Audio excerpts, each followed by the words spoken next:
I'd like to welcome everybody to this polio seminar where we get the opportunity to just pause and think about those 5 letters that make up that word, polio. I'm Jannine Birtwistle and I'm part of the polio team for Great Britain and Ireland, and I'll tell you more about that later on. This evening, we have got an opportunity to hear from people who polio isn't just a word for them. Sadly, we were going to be joined by both Colin Powell and Anne-Lee Hussey. And I know several of you on the meeting this evening know Anne-Lee personally, or through Rotary, either face-to-face or at a distance. Sadly, I had a message from Anne-Lee late last night. You may be aware that her husband is rather poorly and his condition has deteriorated quite badly.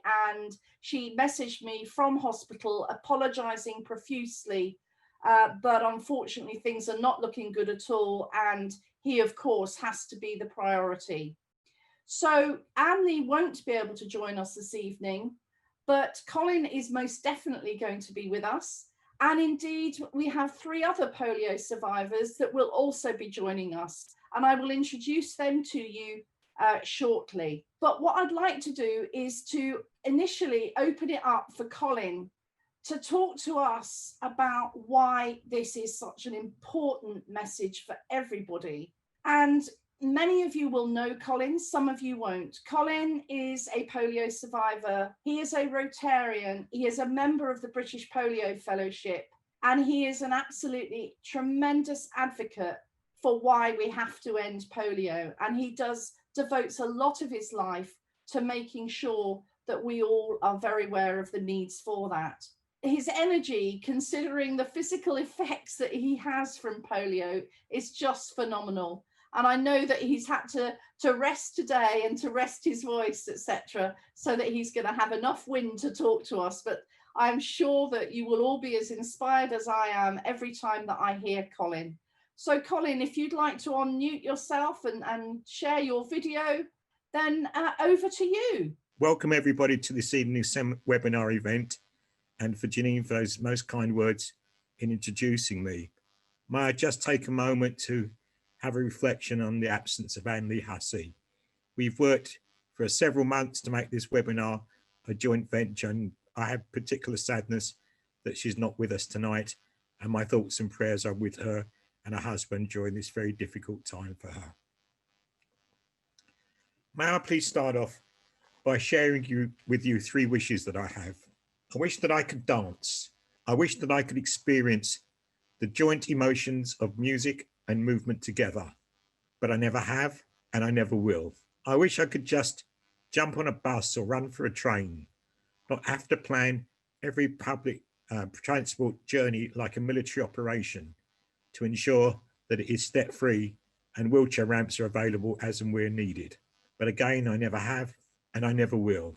And thirdly, I wish I could just bend down and tie up my own shoelaces, not be dependent on my mother when I was a child, or now look to my carer for assistance in this simple task. And finally, I never have and I never will. And the reason is P-O-L-I-O, polio. I was born in the May of 1949, and in November I had a fever. My mother called the doctor and he said, "Don't worry, the boy's got teething problems, he'll be fine." Next day my mother noticed that my legs were totally stationary on the mattress of the cot. She lifted them up and they flopped straight down back onto the mattress. Doctor returned and he said, "Your son has got polio." And that's when my journey and challenges through life began. What is polio? Well, it's a virus and it severs the communication from the brain and spinal cord to the rest of the body. So for example, we all of us think of that simple movement of saying, for instance, straighten your right leg at the knee joint. Well, here am I sending the message down my infrastructure of nerve ends and what have you, but I'm afraid they're severed and the instruction never reached that part of my body. How does it affect me? Well, I have a high degree of paralysis in both legs. I have a severe spinal curvature and I have a restricted lung function. And more recent years, I now have acute breathing problems. So please forgive me if I go quiet for a few moments while I take a few extra puffs in. The main period of my hospitalisation was during my childhood. And if I was to tell you that when I was admitted at the age of 6 months into isolation and then into general wards, that initial period of hospitalisation lasted 4 years. I came out when I was 4.5. When I was 6 years old, I went back into another hospital for a year. And finally, I spent 8 months on the Welsh border, 200 miles from home, as an 8-year-old. When I was age 6, during my time in hospital, my whole body was encased in plaster, from my forehead to my knee.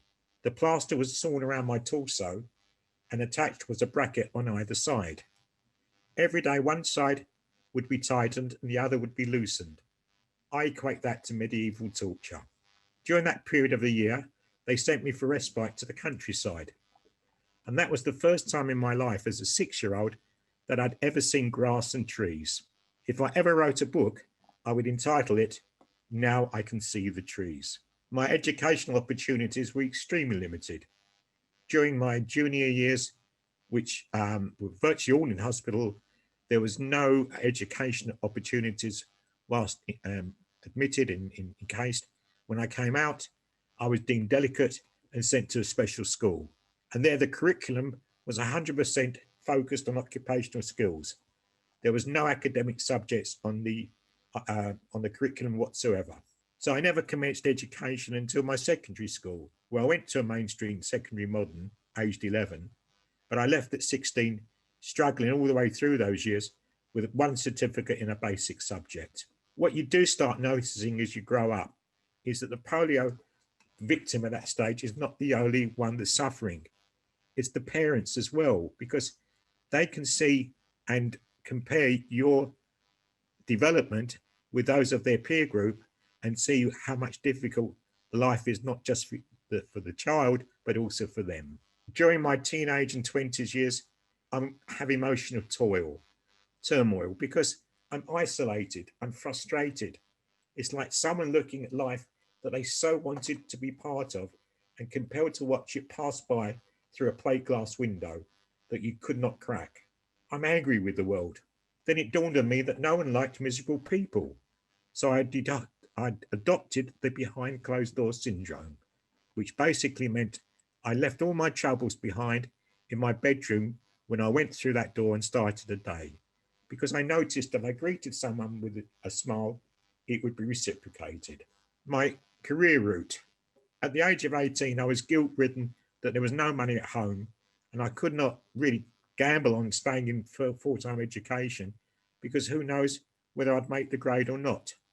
So I found myself a job as an junior audit clerk for £7.50 per week. I then started to study through a correspondence course, most evenings and every weekend for 5.5 years. And the end of that, I achieved the qualification of an FCCA, which is a chartered certified accountant. But if you think that was the end of my work problems, it was just the start. Because then what do I face is workplace discrimination. Obstacles and barriers within the city were definitely put in my way. I didn't apparently fit the image of someone that would wear a pinstripe suit and a bowler hat in those days. So I decided the only way I could go forward was to set up my own accountancy firm. And I did that in 1973. And here am I, 47 years later, still dabbling. What's the impact of polio? On housing, we have to consider steps, access, shower levels to make sure you can get into it, and height considerations for cupboards, for drawers, for power sockets, for light switches. Literally everything has to be looked at through a magnifying glass. Mobility. Well, my car is adapted for full hand control operation. I have a special seat riser because I'm of my limited stature, and also a wheelchair hoist. When it comes to clothing, shirts, jackets, trousers and shoes all have to be made to measure, because there's nothing that I can buy off the rack. I was appointed a Justice of the Peace and have sat in court as an adult criminal chairman magistrate since May 1987. I celebrated in 2019 32 years on the bench and sadly then reached the mandatory retirement age. At the age of 50, I married Anne in the year 2000 and acquired on that day 2 wonderful stepchildren. During our time together, 4 grandchildren came along.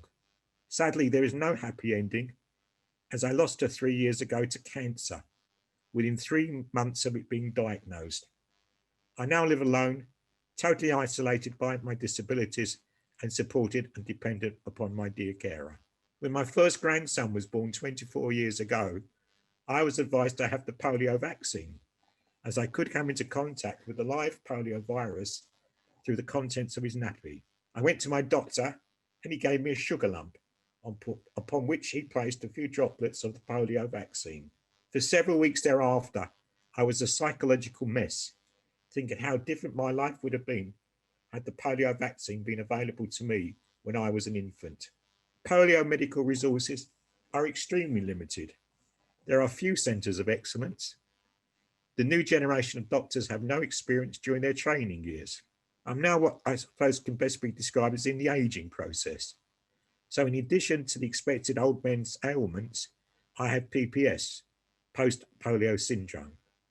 And I best describe that as saying I've exploited in my active years the parts of my body that have started to prematurely fail. So far as my breathing is concerned, every night for 8 hours, I'm hooked up to a breathing respirator machine with a face mask to expel the CO2, carbon dioxide, that my body cannot naturally disperse. If I don't use that machine, the chances of me having a heart attack or a stroke are highly increased. Post-polio syndrome sufferers are estimated to number 120,000 in the UK, 4 million in the USA, and millions more worldwide. Let me tell you a few of my mottos. The future, there is today. It's been a very hard life, but as I've only one journey visiting this planet, I'm determined to enjoy and fulfill my time here. You can do anything if you want to do it badly enough, otherwise there's a built-in excuse. And finally, I best describe myself as the tortoise and the hare. It takes me time, but I get there in the end.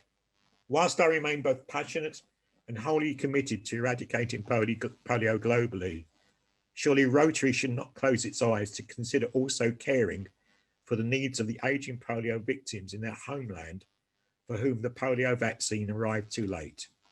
Why do I care? I care because I don't want no child born today to have to make the 3 wishes that I made at the beginning of this presentation.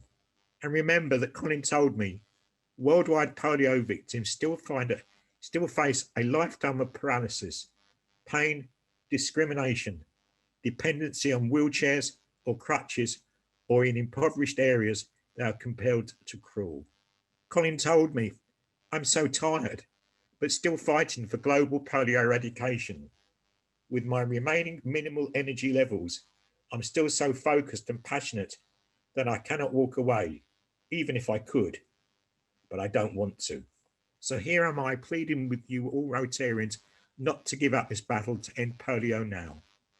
As you switch off the Zoom link, just firstly reflect upon the village or township that Rotary immunised today. But yesterday, a baby from that community contracted polio. Do we as Rotarians not have to have a conscience? Don't we have the humanity to care beyond injecting the polio vaccine? I've had a life full of hospitalisation, pain, deformity. Half of my left sides of ribs were removed and placed in my spine to act as an internal scaffold support. I've had limited education opportunities, workplace discrimination, and also social isolation. I don't want any child to have to suffer like I did. Now that we have the power to prevent polio, I'm pleading to please Rotarians and all people out there with compassion to continue supporting the campaign to ensure that no child born today has to live a life like I've had to. Let us together ensure that working diligently, enthusiastically and with purpose, we can together very soon end polio now throughout the world. COVID-19 is a virus. Polio is a virus.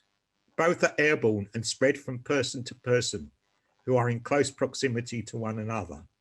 COVID-19 at present has no permanent cure and also has no approved vaccine. Polio has no cure, but does have a vaccine. We need to ensure that every baby born throughout the world today is given the polio vaccine to totally eradicate this crippling disease from planet Earth. And finally, please remember, Colin told me that polio is more than a word. Thank you.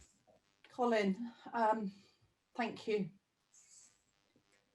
If you understand now that polio is more than a word, then I think you need to go to Specsavers hearing centres, because that is what it is. It isn't just a word. It isn't just something that we talk about and raise money for. It's about children. It's about a life with polio.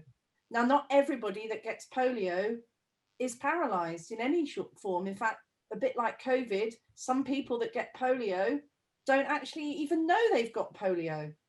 But it is about people. It is about a future for not just the polio survivor, but their family now, their family in the future, their career, their life, their future. And we do have a responsibility, everybody, not just Rotarians, everybody, as far as I'm concerned, on planet Earth, that we really, really need to end polio. Let's get one virus out of the way that we are capable of getting rid of. But I said to you earlier that sadly we weren't able to be joined by Annie, and as Colin so well voiced, you know, our thoughts are with her and with her husband. But what we have got is we've got 3 other Rotarians from Great Britain and Ireland who are themselves polio survivors. And if they'd all like to start their videos, I will introduce them to you, and we'll just hear a few little bits from them before we then open it up through the chat screen, through the chat system. Please send any questions that you have to Keith Paver, and he will be collating them all. So the 3 people that I'd like to introduce to you are Rotarians Peter Wells, Gill Russell, and Kordo Saeed. Peter is the District Rotary Foundation Chair for District 1100, which is the west and middle part of England, and in his words, touches a bit of Wales. He is also the District End Polio Now champion and contracted polio in 1955. His story is a little different. He did qualify as a teacher, and his career included 20 years as the head of a large comprehensive school in Swindon. Peter, could you just tell us a little bit, please, about the way that you survived polio in the way that you did, and the people that made that possible for you? Thank you, Jannine. Yes, I'm happy to. I think that it's so different from the experience of Colin that I'm almost embarrassed. His experience it was dreadful and is dreadful, and I just like to acknowledge his courage in facing the difficulties that he faced. I was one of the last of the polio people to contract polio in South London in 1955. It was the last epidemic in that part of London. And I was paralysed in both my arms and my legs. And when I left just before Christmas of 1955, I had to be carried. I couldn't walk. My arms were really not functioning. And I was obviously physically weak. I was described on my medical notes, which I still have. Your freedom of information is a great thing. You can get the originals if you're lucky. And it described me as being anorexic, the medical term, not of ill health in terms of the kind of illness that we sometimes associate with anorexia, but actually the physical state of being underweight. My body weight was down significantly, well below the optimum. I had something called osteomyelitis in 1954, and my right arm was actually open, and there was pus oozing out of it. It's a bone malfunction. And so for many months in the spring of 1956, my mother took me to the local swimming baths. This just wouldn't happen today, by the way, everyone. There must have been a crazy manager of the swimming pool, because I went in every morning. My right arm was still open and it was wrapped up and put on a cork board that you could float it on.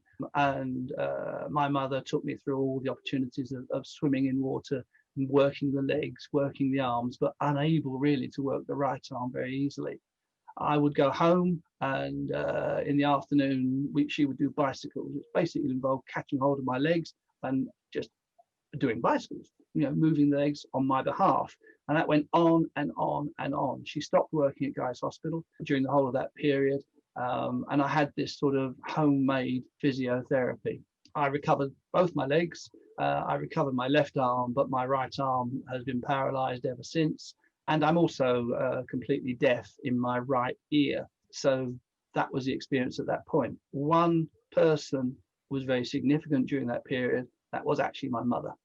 I didn't go to school until I was about 8.5. I couldn't read Janet and John at 8.5. And I went to a school for the physically handicapped in South London. And death was a termly and certainly sometimes a monthly feature of the school. The children there were really very, very ill. That didn't apply to me, but did apply to 5 people who actually sat beside me at different times in my class, which gave me a set of hang-ups. And in the end, I asked to sit on my own because I felt that I was not the person to sit beside in the classroom for the obvious reason. Anyway, come 11, and I gloriously failed the 11 plus that we were run through. And by the way, my background is a Catholic background.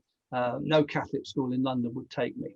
I was too big a risk. The osteomyelitis, compounded with the crazy education, compounded with the failure at 11 of the 11 plus, meant that there was no option there. There was, however, a boarding school for delicate children in Surrey, and the headmistress there accepted me as a student at the school. I was the only physically handicapped person there. Everybody else was an open air school, so they had asthma and things like that, for which was quite serious.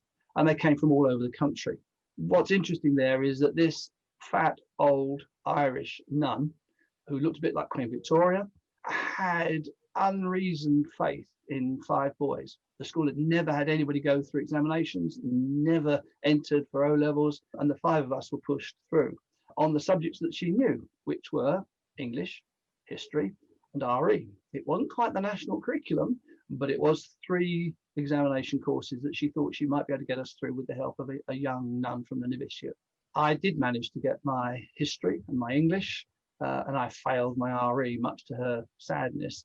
But the point is that what she did was what David Blunkett described. You can probably see just behind me, get my finger in the right place, David Blunkett's autobiography. And he points out that examinations are not hurdles to be got over. They are doorways. If you can get through the examinations, they open up possibilities. And she certainly opened up possibilities for me. There was a new head teacher in London at one of the Catholic grammar schools, the Salesians in Battersea.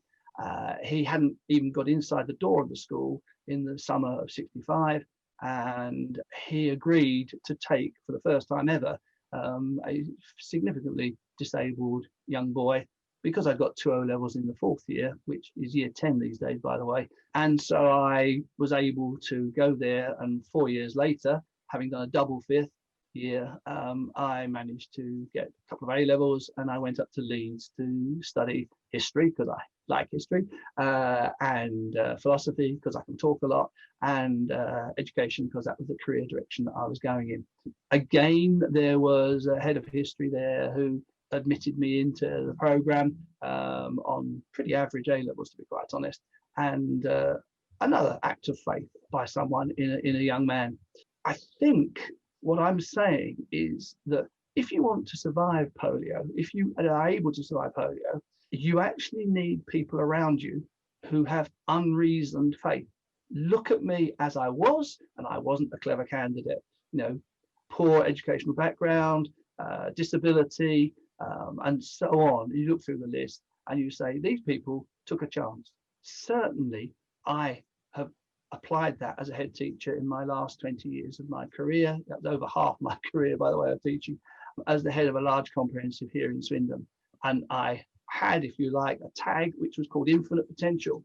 And it was that nobody, until they're dead, actually achieves their full potential. You hear people say, oh, this child must achieve their full potential if we give them X resources. That's rubbish. Right? Actually, you give them maximum resources you can to move someone along the path of their potential, but it doesn't finish at any point in your life until actually you come to the end of your life. And then you've done that which you can. As far as polio is concerned, it meant that I never turned away from a challenge.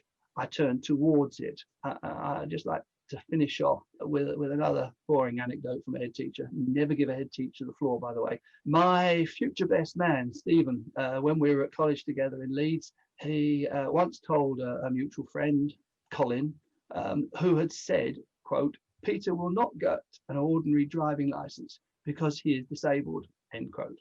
And he said to Colin, I don't think you should say that. It would just make him more determined. And I know he'll get that license.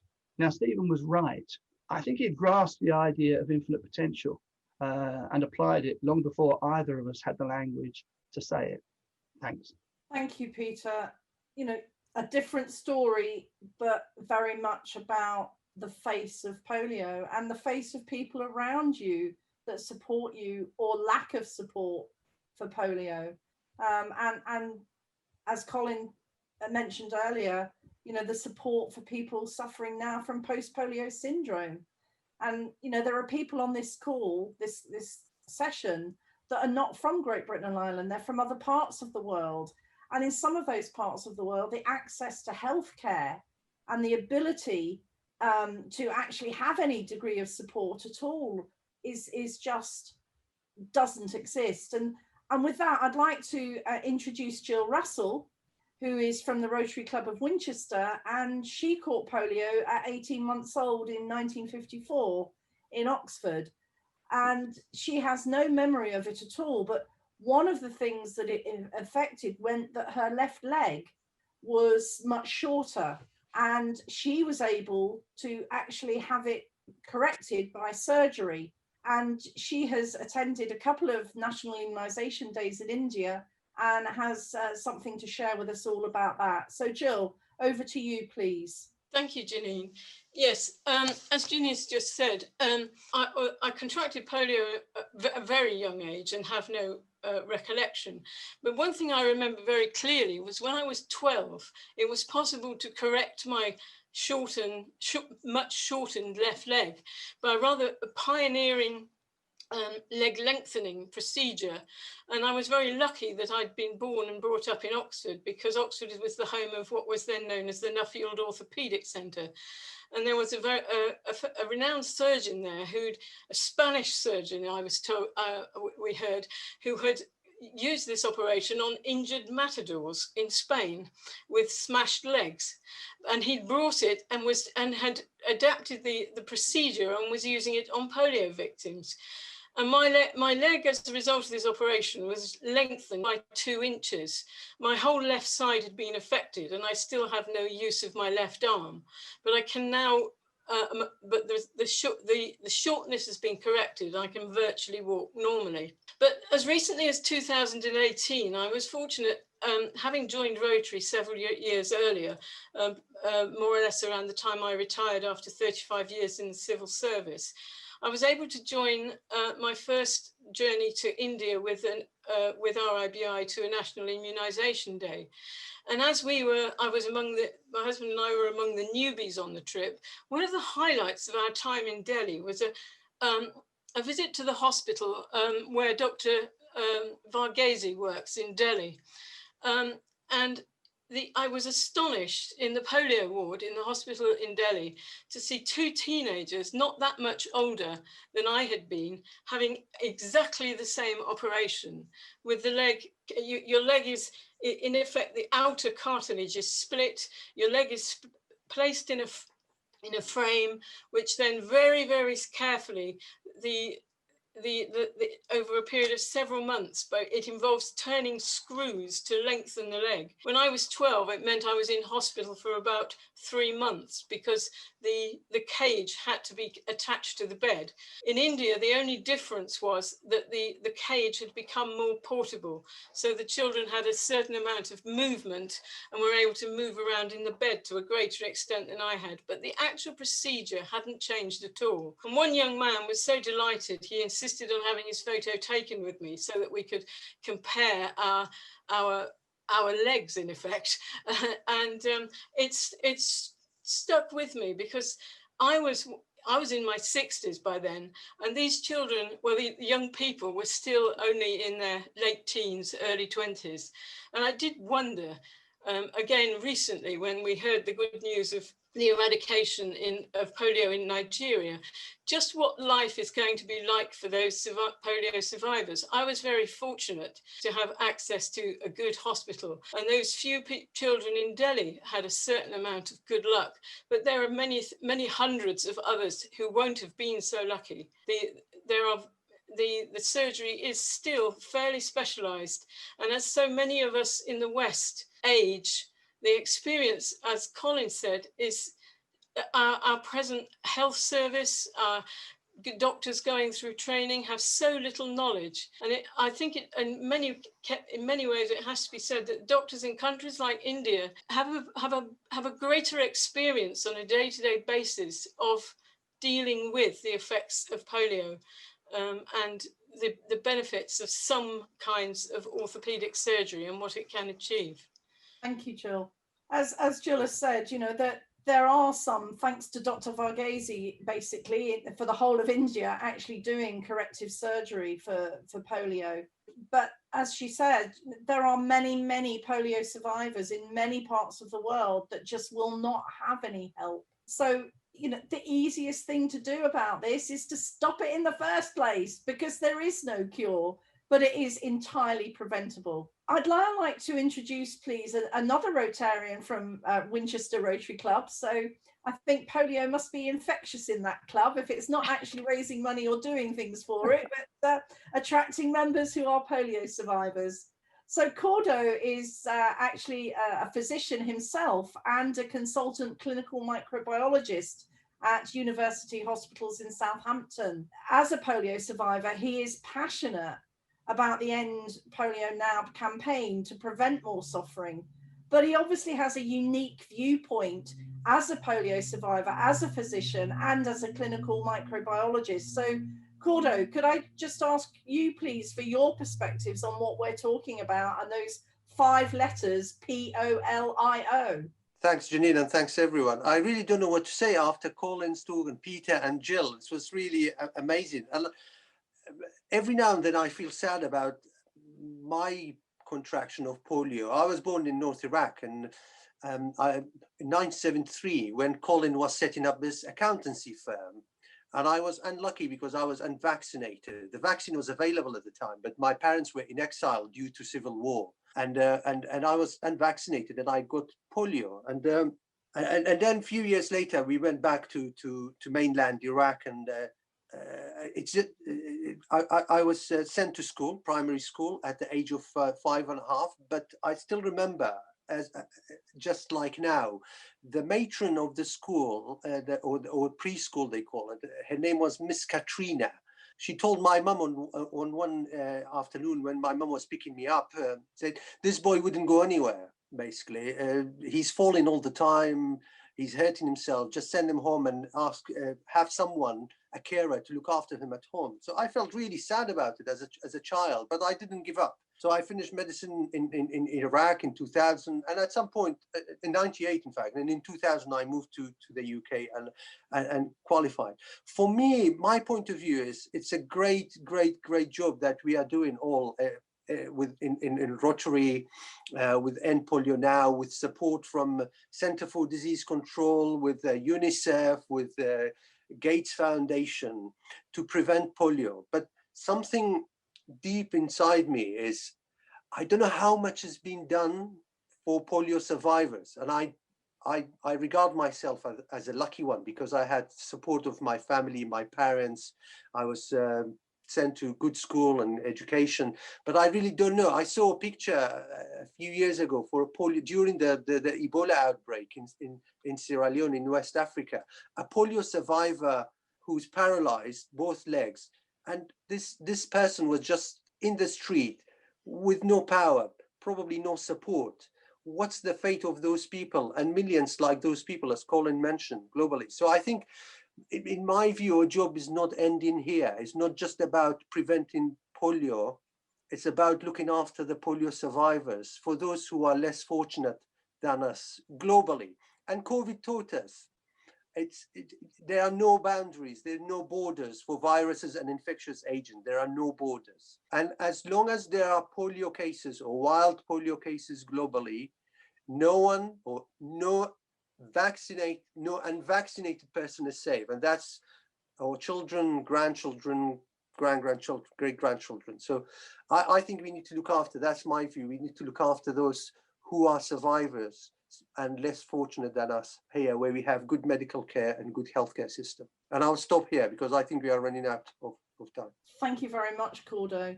Absolutely. And I'd just like to pick up on a couple of things that you've mentioned. We've got one of the people that's joining us or with us this evening is actually Nigel Barnfield, who's actually from our district, because I'm in the same district as Kordo and Gill. I'm from Rotary Club of Guernsey, which is District 1110, Rotary in Wessex.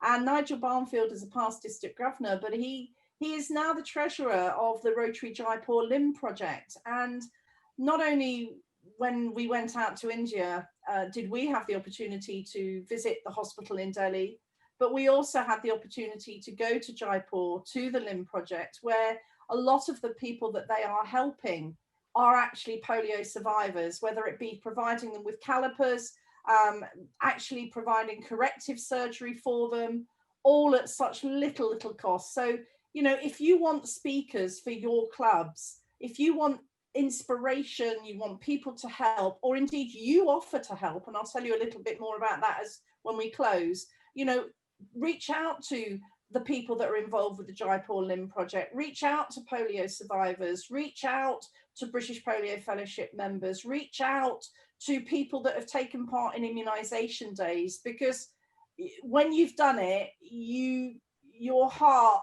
is just torn open, and it will never heal until the day that the world is certified polio free.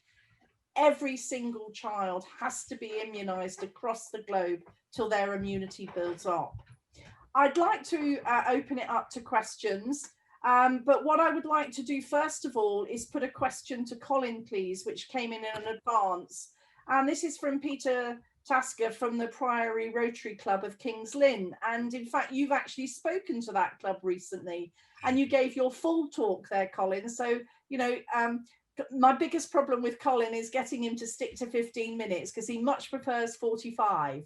And absolutely, those 45 minutes are 45 minutes of nuggets. So absolutely get him to speak at your club. But what he would like to ask, please, is that we know that poliovirus attacks the nerves that are particularly involved with movement and respiration, hence the paralysis.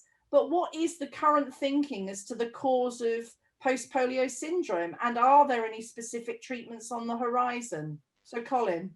Yeah, it took a long time for the medical profession to actually accept there was something called post-polio syndrome. They were just putting it down to aches and pains that any of their GP-based patients were experiencing. I've probably triggered this off in the talk that I describe it to lay persons. I might be a lot of things, but I'm not a doctor. And the way that I describe it is that I've exploited the bits of my body that do work, and they've gone into overdrive, into overtime to get me through life. I have no movement below my waist for lifting anything, for getting in and out of bed. I'm totally dependent on using my arms and hands to do it. So basically, the body's been under stress for all these years. And as a result, it starts to give you a nudge that it's getting very, very tired and very, very exhausted. But now, thankfully, the medical profession do accept that post-polio syndrome is an ailment in itself. But sadly, there are things that are being done, but never enough. For instance, I made mention of my use of a ventilator for 8 hours a night. Now, my peer group when I was much younger were falling over and dying 10 a penny because the medical profession never understood the impact of polio on the respiratory system. And it's only on recent years that it's come into play, and it's made a major difference to the quality of my life. And it works very much like a rechargeable battery. As I get towards the end of the day, I'm very, very tired. I charge myself up with this reoxygenating my blood during the night time, and then come back for more energy. So it's a bit like Popeye opening up that tin of spinach and taking it and getting extra energy just to get through the next day. But whatever we have, we've got to get on with it as survivors. And the key is you have to make the mind do what the body can't do to survive this. I hope that answers the question. Thank you, Colin. I'm conscious of time, so I was going to ask Kordo if you had anything specific on that point, but if it's okay with you, Kordo, I'd like to actually ask Keith Paver about any questions that we've received in from people attending this evening. Well, I've had one question, which was from Ian White in Winchester. And his question is, has there been a particular year or period when there was a sea change in the public's attitude to those severely affected by polio, both physically and mentally? This is only something, I suppose, that it can come as a perception from people like Peter, Kordo, Gill and Colin. Indeed. Thank you, Keith. And thank you, Ian, for that question. So if we can open that up. But if anybody on this call hasn't watched the movie Breathe, which came out in 2017, I think, it's available on Netflix, certainly in Britain and Ireland. I recommend you watch it because that's actually Robin Cavendish was the first person, I think, globally that actually made it possible for people with severe disability to be seen as anything other than having to live in a hospital, in a metal hospital bed. But over to you. Who would like to answer that one from Ian, please? Very easy question to answer, but I better give that more than just say no. But that's really the answer to it. I think what I've found with my peer group of polio survivors is we've tried to merge into society. We've never stood out and got on a pedestal and said, I've got polio, help me. We've just tried to focus. I mean, the way I survive life is to put disability on back burner and say, I'm on planet Earth to live. I'm not here to think about the things I can't do. And by that, you survive the polio. But really, society hasn't changed. There are still enormous prejudices out there. And it's only by when you come into contact with someone. I know, for instance, my own friends have always said to me, now when we go out, we think about Colin. Can he get into this building? Are there steps? Are there issues that would make this life more open to him and integrate? I think the dream would be to be able to just merge into a group and be another person. But unfortunately, because of our body shell being, in my case, extremely different than the normal one, and my posture, my height, and the way I walk, I can never do that. And that's the biggest sadness, because people look at the shell. They don't look at the inside of that person. I'm going to give you a very quick analogy. 2 meringues full of cream on the shelf in the baker shop. One is perfect, and one, the assistant's been a bit careless and put a finger through it. All of us would pick the one that looks perfect. But if I told you that was made 2 days ago and the cream is sour, but the one with a hole in it, the cream is fresh from that day's baking, but no one will choose the one with the finger through it. That's life. Thank you, Colin. Kordo, did you want to say something? It's really interesting because for me it's different because I moved here when I was to the UK. It's 26, and I'm paralyzed. I have paralysis in my left lower limb and also my right leg, and I have really difficulty walking. My whole life was difficulty running after consultants in hospital to learn from them as a student, as a medical student, or as a junior doctor. This has changed now because people have to follow me and they have to go by my pace. But when I came to the UK, my life is transformed because it was only this year 2000. I think there is a huge amount is being done for not necessarily for polio, but for disabled people. Or I would say less able people rather than disabled. I don't like the word disabled. I like maybe less able.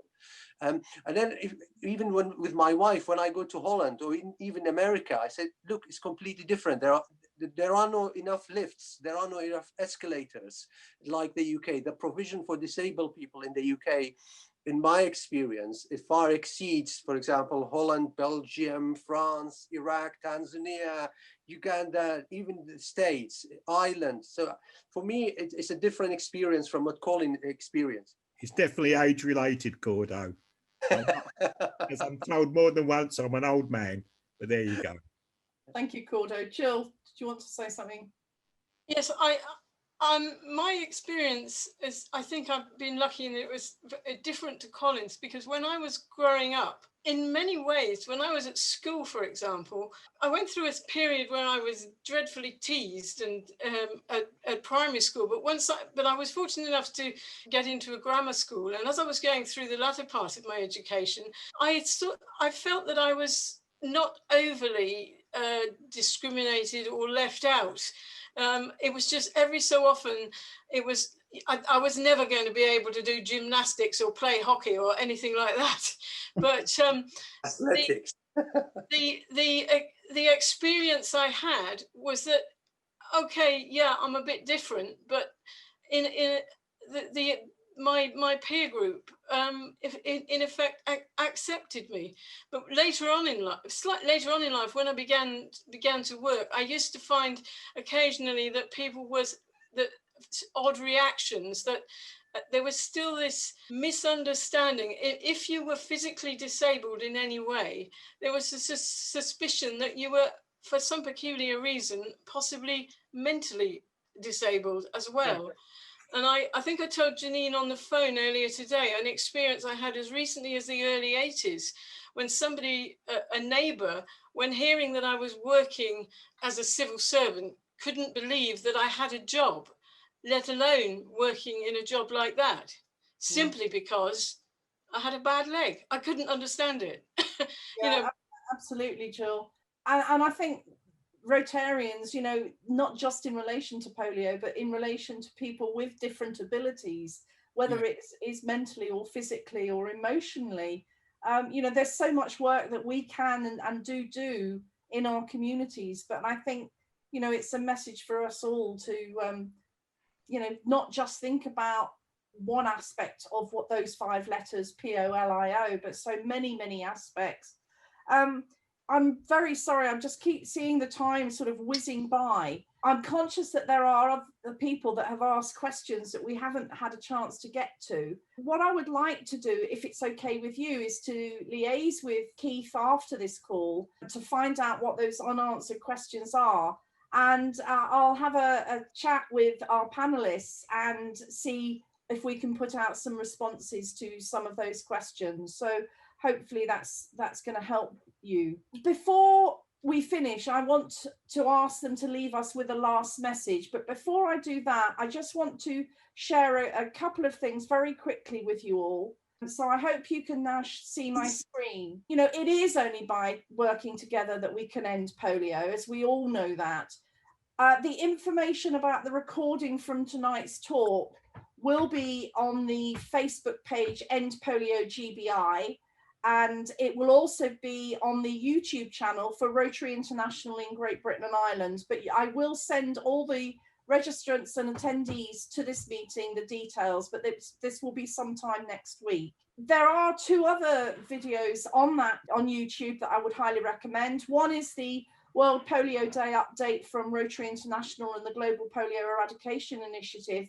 And the other is the World Polio Day live event we did here in these islands with polio survivors, with polio stories, the past, present and future.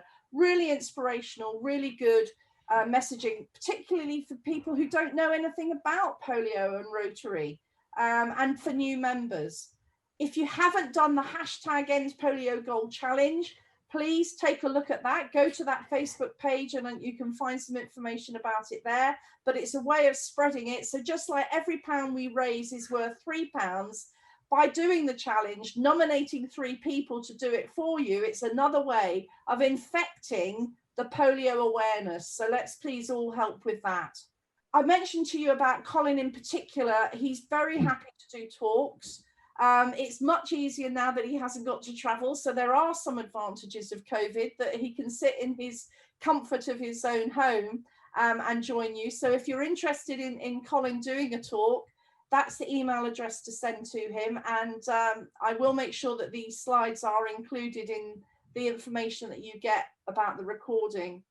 Our next webinar will be on at 7 o'clock on Monday, the 11th of January.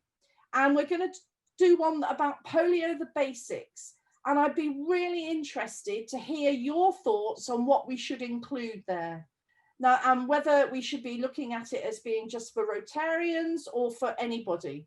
So please keep that date in your diary and send your question, your thoughts to me at that email address. If you know me from Rotary, you've got another email address. Both will work, but this is the email address I use for these webinars. And we have got a polio team, I mentioned at the beginning, here in Great Britain and Ireland. We're all here to help you. Keith Paver is part of that team, myself. Derek Rothwell is Keith's counterpart in Region 21, which is the southern part of Great Britain and Ireland. Eve Conway, who is on the Countdown team, and Judith Diamond, who's our National Polio Plus Advocacy Advisor for these islands and does so much globally. We are all here to help. And I want to thank all of you for being with us this evening. I'd like to thank our speakers. But before we go, I just want to give them the opportunity to tell us if there's a message that they want to leave us with. Colin, over to you, please. And then if you could bear with me, and I will run 2 or 3 minutes over to give the others their opportunity. But short and sharp, but Colin has got longer because he's been our key speaker. So thank you, Colin. Thank you all for coming, not just to hear me, but also my fellow polio survivors, but also to mark and share my very special anniversary. Just 71 years ago, yes, 71 years ago this month, that I contracted polio. Effectively, I'm still serving a life sentence. And it's you, my dear friends, that now have the power to ensure that no baby born today will ever have to reach this particular landmark in their lives. Please support Rotary's battle by contributing your donations, which Bill Gates will add £2 for every Rotary pound that we raise. I cannot do this alone. I need your help to end polio now. God bless you all. Thank you. Thank you, Colin. Peter, anything from you? Always get the good job. Thank you. I think, yes, that what I concluded a talk to Rotary Foundation a while ago, which was a gathering across the country, where I said that I would wish no child to have my experience. I may smile, but polio is not fun. I then went on to say whether it's eradicated is in your hands. This was to an audience of Rotarians who were fully committed to ending polio, but I still threw it back at them that it's the inspiration and the commitment that Rotarians have, which will actually end our challenge with an achievement of eradicating polio. I also reflected, as I often do, on Paul Harris, who succinctly put it when he said Rotarians will be known and measured by their actions to do good in the world. That's how we will be measured. And I think that I would ask everyone here to not just commit themselves, because I know you're committed, but to reinvigorate that commitment and the commitment of everyone around you. We've not talked about vaccinations and attitudes towards vaccinations. And a concern I have is that, yes. Peter, I'm sorry, time doesn't allow, but I think the point you made. Right, that's fine, that's okay. We need to cover that, I think, in another webinar or another seminar like this. I think that would be a really important one for another actual whole. Okay, that's fine. So, thank you. I'm sorry to cut you short. No, it's all right. Bill, any message from you? I'm trying to be as short as possible. I think there is ending polio is obviously our goal, but as has already been said, there's going to be such a dreadful legacy in so many countries around the world where there is no good, where healthcare is so important and not available, and so the need to help polio survivors in those areas of the world, the more recent victims of the disease, is just going to continue to be important for, I think, for several years to come, once the eradication of the virus is finally achieved. Thank you, Jill. Absolutely. Kordo, over to you. Thank you. I would say Rotarian, with others, some of them been mentioned, have done a great job over the past 30 years now, or more. I think it's only 2 countries left, Pakistan and Afghanistan. We shouldn't give up. We need to be inspired and reminded every time with speeches from colleagues like Colin and the rest. And we need to inspire others to support our cause to end polio. Thank you. Thank you, Kordo. So thanks again to all of our speakers, and thanks to all of you for joining us. I'm sorry we're a few minutes late. I hope you have found this evening thought-provoking, and perhaps you'll just sit down quietly for 5 minutes when this finishes and just reflect on those 5 letters, POLIO, and do join us in future webinars. And as I say, the 11th of January for the next one.